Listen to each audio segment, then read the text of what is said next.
Já vimos como uma criança de 12 semanas aparece na tela ultrassônica. Também vimos a mecânica, todas as fases do aborto de 12 semanas. Agora, pela primeira vez, veremos um filme feito com a verdadeira imagem ultrassônica de um aborto de 12 semanas. Não se esqueça que não é um caso fora do comum, um aborto tardio. É um dos 4.000 casos de aborto feitos todos os dias nos Estados Unidos. Esse filme foi feito numa clínica de abortos. O médico que realizou o aborto foi um jovem que trabalhava em 2 diferentes clínicas de aborto ao mesmo tempo. Ele já havia feito mais de 10.000 abortos na sua vida. Quando lhe pediram para assistir uma exibição deste filme, ele ficou tão chocado do que ele fazia que saiu da sala por um momento. Voltou para ver o final, mas nunca mais fez outro aborto. A moça que manobrou a verdadeira câmera ultrassônica era uma feminista e a favor do aborto. Mas ela também ficou tão chocada pelo que viu nesta sessão de cinema que nunca mais quis discutir o assunto aborto. Mas vamos voltar ao filme em questão. Estamos observando um detalhe de uma verdadeira imagem ultrassônica de uma criança de 12 semanas. A criança está colocada nesta direção. Vocês estão vendo a cabeça da criança aqui, o corpo inteiro da criança aqui, e essa imagem é a mão da criança perto da boca. Olhando essa criança mais de perto, observamos o olho ou a órbita ocular aqui, o nariz da criança aqui, sua boca aqui, e até vemos o ventríloco do cérebro aqui. Esse é o fluido que enche os espaços do cérebro. Vemos o corpo da criança aqui, com as costelas em silhueta, e sua coluna vertebral atrás. Essa é uma área granulada de tecidos. Na parte superior, parece ser a placenta da criança. Podemos até distinguir aqui as coxas, as extremidades inferiores saindo do corpo, desta maneira. Agora, vamos à ação. Vemos o coração batendo no peito da criança. Suas batidas são de 140 por minuto aproximadamente.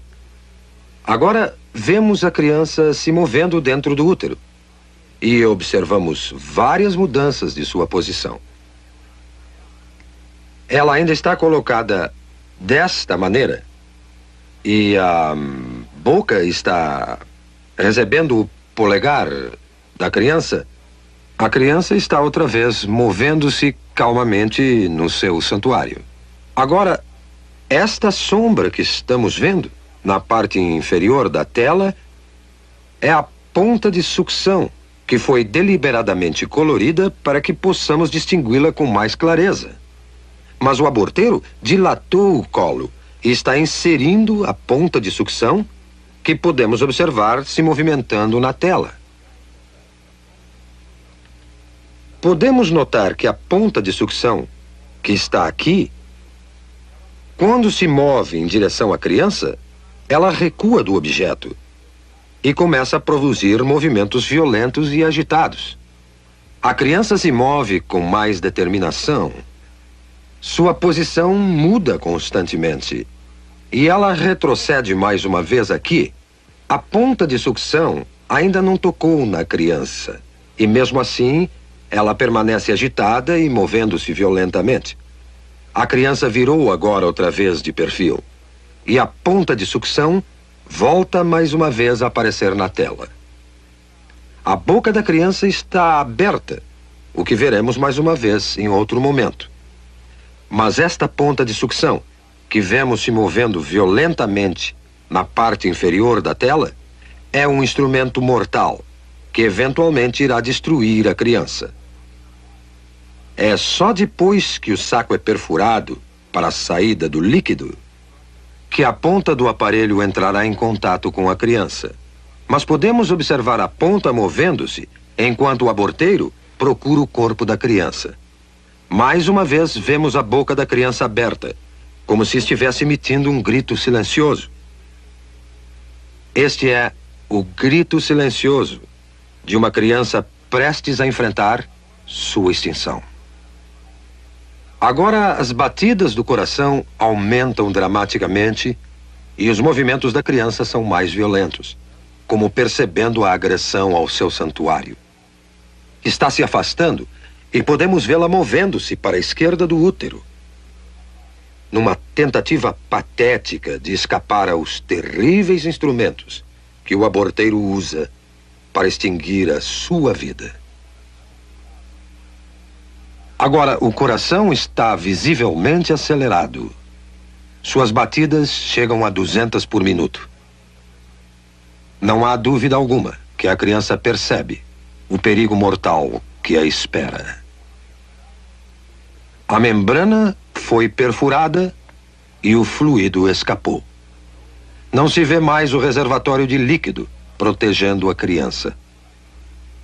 Mas uma vez que o fluido saiu, a ponta do aparelho de sucção se firma no corpo da criança e a criança é puxada para baixo pela ponta de sucção do aborteiro com a pressão negativa aplicada e o corpo está sendo desmembrado sistematicamente e separado da cabeça. A cabeça está nesta direção aqui.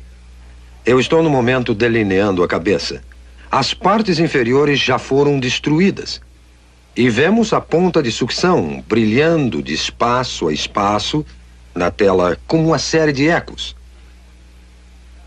Enquanto a criança está sendo empurrada de um lado para o outro, enquanto a ponta de sucção está sendo aplicada ao corpo desta maneira e o aborteiro está exercendo sua tração na criança. A cabeça é ainda perceptível aqui.